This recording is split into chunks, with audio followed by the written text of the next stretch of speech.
When it gets to the weekend, I love making spanakopita, but sometimes weekends are just too full. So what's better than a spanakopita? Put it on pizza. So pizza gone Greek. So first up, I'm going to prepare the vegetables. I'm going to finely chop some garlic, squash it with the blade of the knife, and then peel off the skin. Of course, you can crush it if you prefer. Just put that to one side. There's a leek. Trim off the root, and I use as much of the leek as possible. It's perfectly good to use. I just chop off the dry bit at the top, just halve it through the middle, and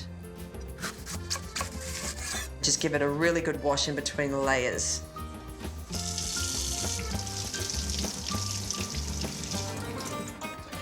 Just thinly slice the leek. Spanakopita is a classic Greek pie. Lots of layers of phyllo pastry and spinach and cheese.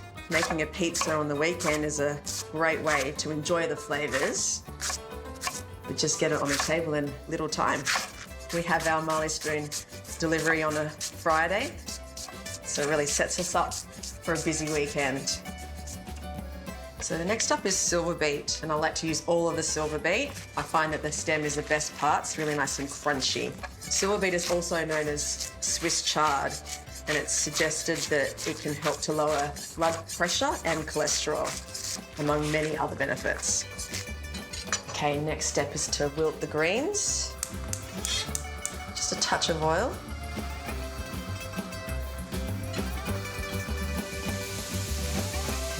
Just want to cook this for about a minute till it just wilts. I want it to retain its beautiful green colour, and I haven't added too much oil because the water on the leaves will help it to steam. Add the baby spinach now.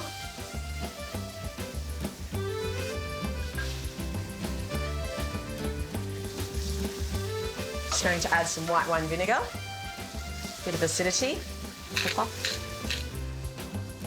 good pinch of salt. It's all it needs, and will continue to cook on cooling. Just want to drain it in a sieve or a colander.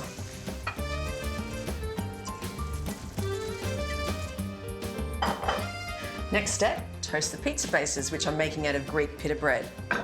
Definitely want to use the same pan. So just get a bit of paper towel, anything to save on washing up on the heat. Just add a touch of oil. I'm just going to toast it for about 1.5 minutes until really nice and crisp and golden. I love the way there's little air pockets and bubbles start to rise up as it toasts on the base.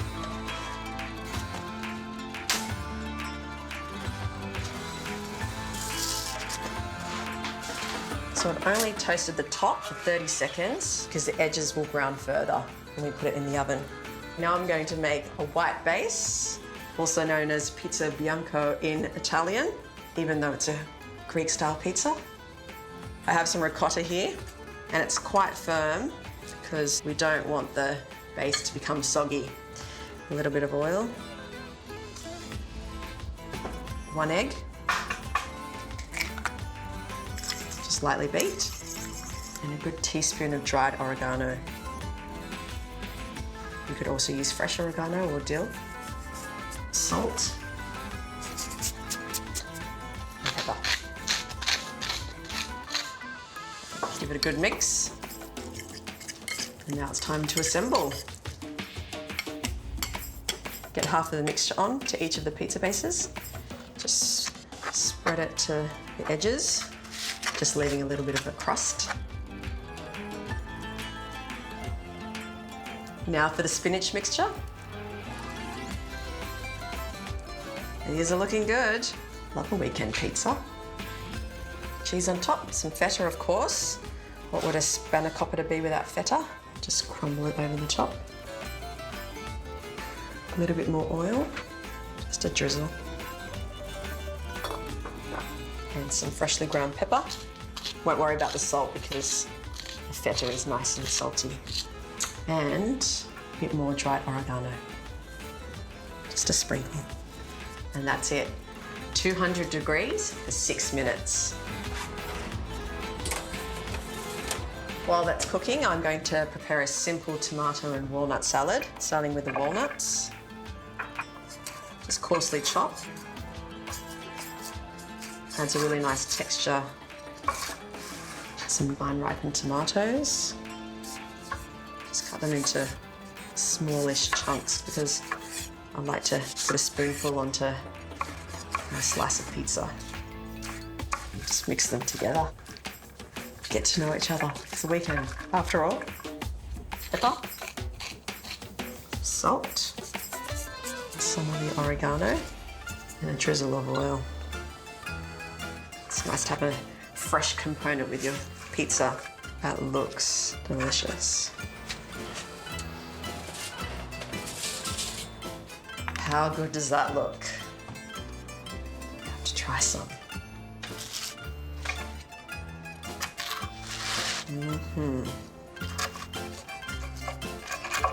Just a little bit of the tomato and walnut salad. That's a touch. My simple Spanakopita pizza, ready for the weekend.